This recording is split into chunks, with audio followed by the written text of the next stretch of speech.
past couple months, I've been exploring the world of purse making. Quite randomly, it started off with me getting recommended a bunch of leather making videos on YouTube.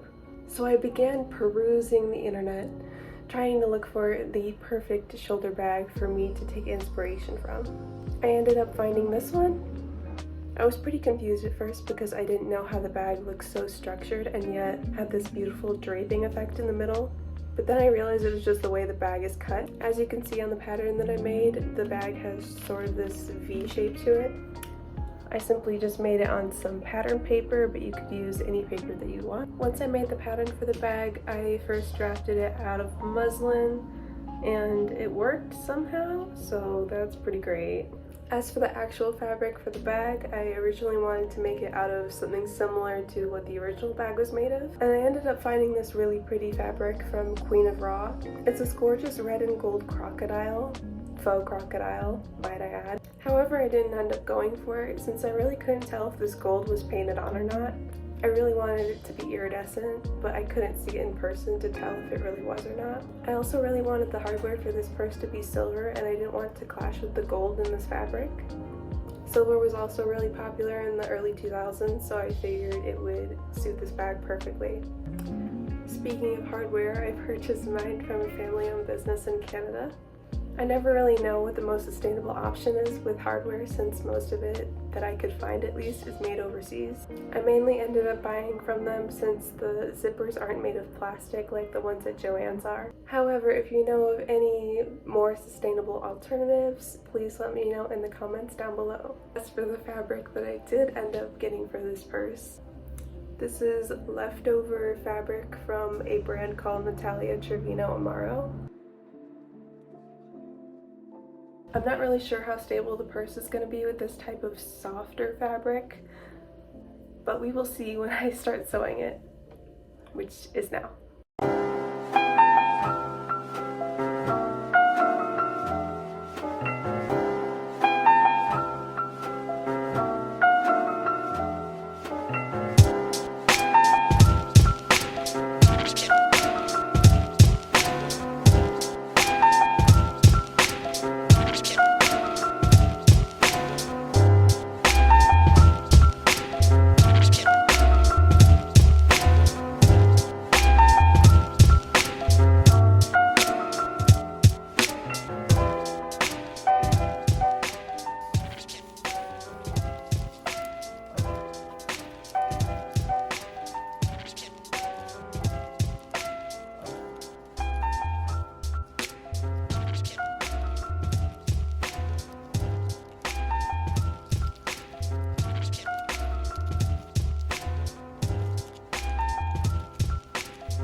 That's one piece down. 3 more to go.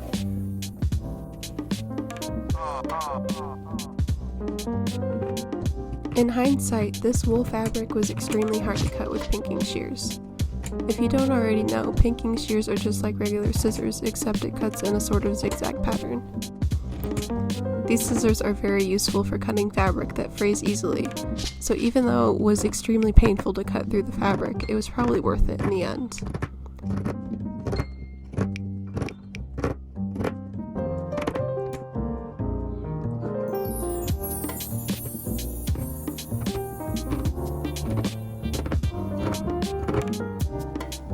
And that's it.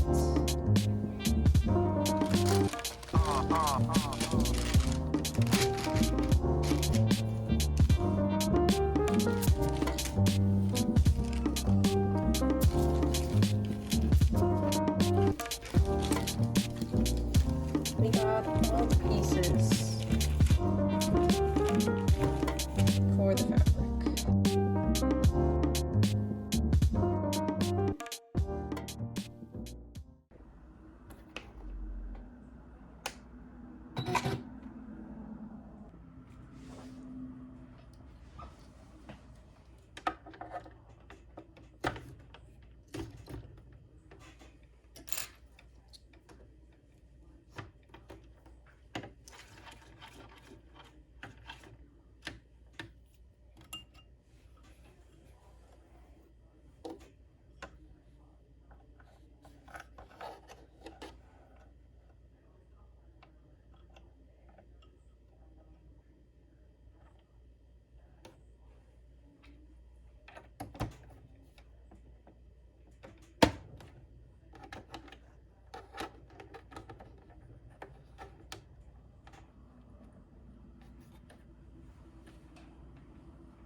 For the thread, the only type I had on hand was 100% polyester.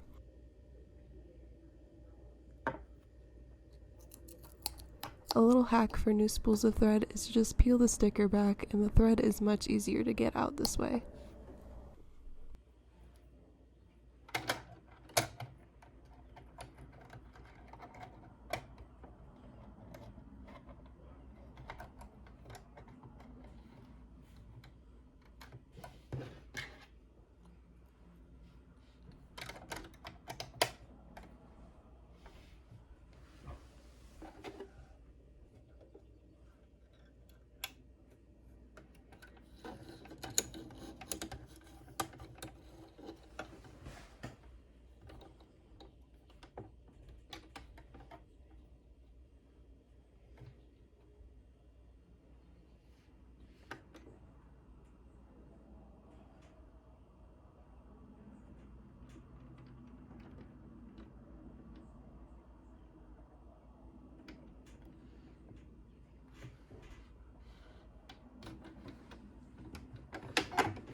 Now I'm setting my machine to a zigzag stitch.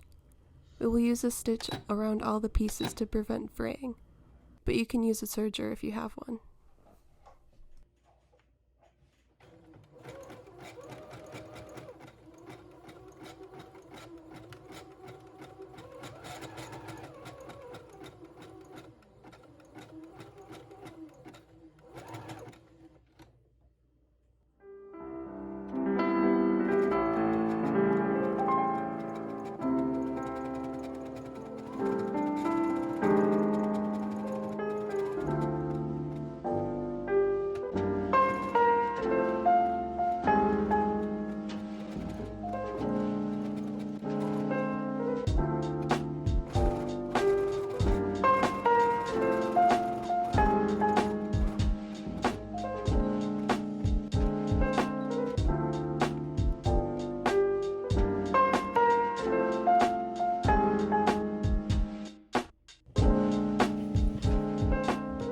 Turning over the upper edge of the face, roughly 1/4 of an inch. Make sure that the hem on both pieces match up and the exposed edges will be on the inside of the bag.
Now I'm attaching the bottom of the bag. If you are using a heavier weight fabric that doesn't fray, you can attach this piece on the exterior of the bag, or on the interior, depending which parts you want to have exposed. But since this fabric frays easily, I'm simply attaching it so that the exposed edges face inside the bag.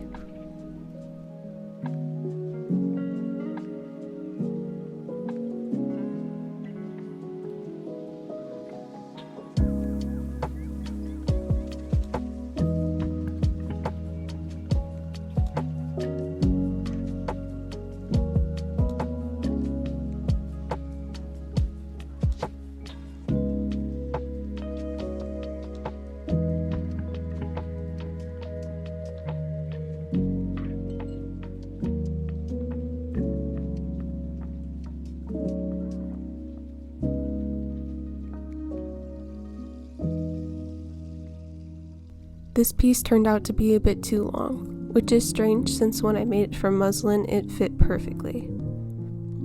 I'm assuming it's because this fabric is a lot stretchier than regular muslin, so in the future I'll be using the original measurements for the bottom and adjusting the fabric at this step.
Originally, I attached the pins on the wrong side of the fabric.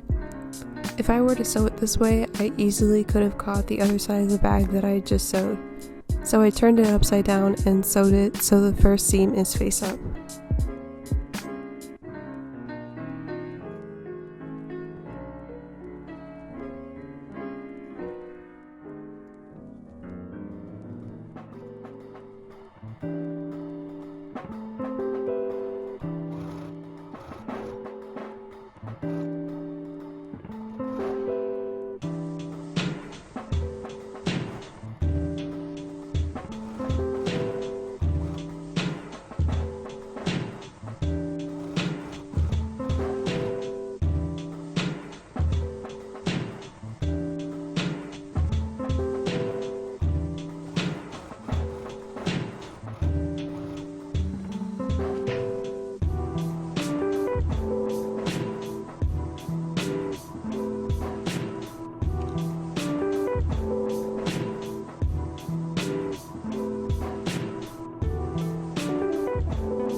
Now sewing the two D-ring holders together. I did this since my fabric is quite thin, but if the fabric is thicker I would only need to cut one and use the two pieces on either side of the back.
After folding in the edges and repeating the same steps for the shoulder strap, I pinned everything to the bag.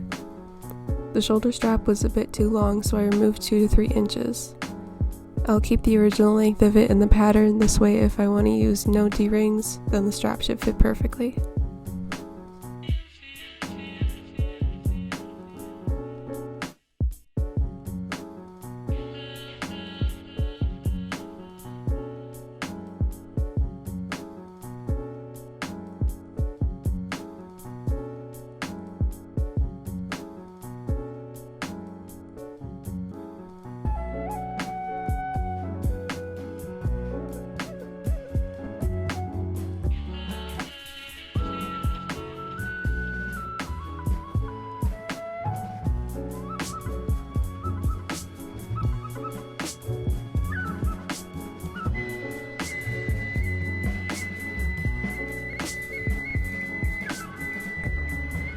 After sewing all of the pieces in, I moved on to the lining fabric.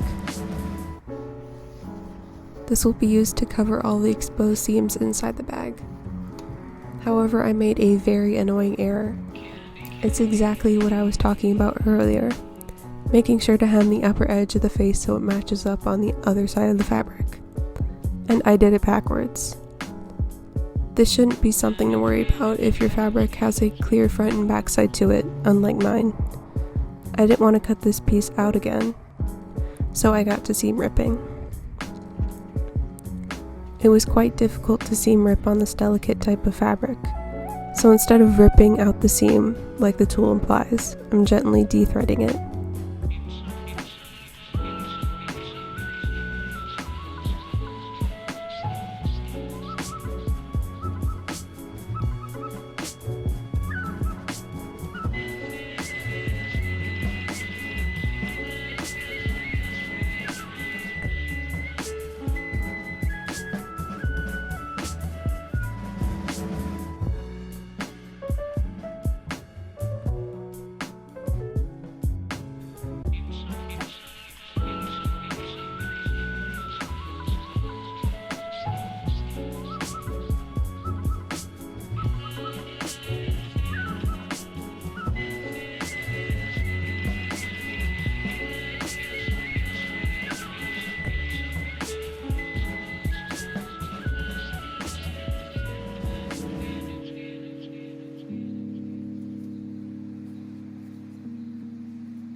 Finally. We can turn it the right way.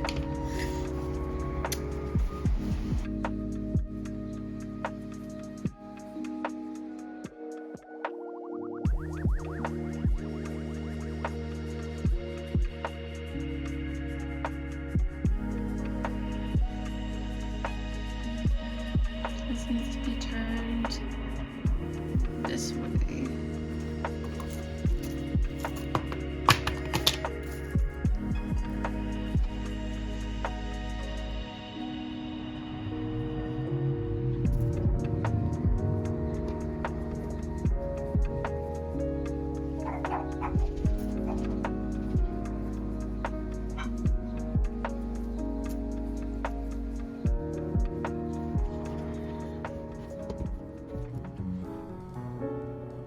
So, after all of that hard work and the 21 minutes of your life that you're never going to get back, I finished off the purse by sewing the bottom to the lining, attaching the lining to the bag, and sewing the zipper in by hand.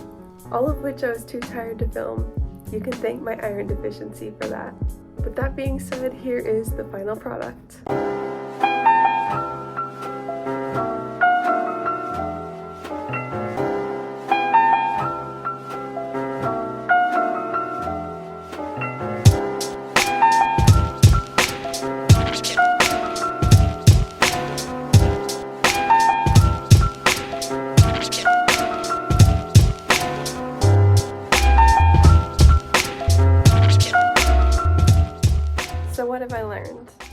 think it's super simple to make a pattern of a purse, and practically anyone with a basic understanding of measurements can do it.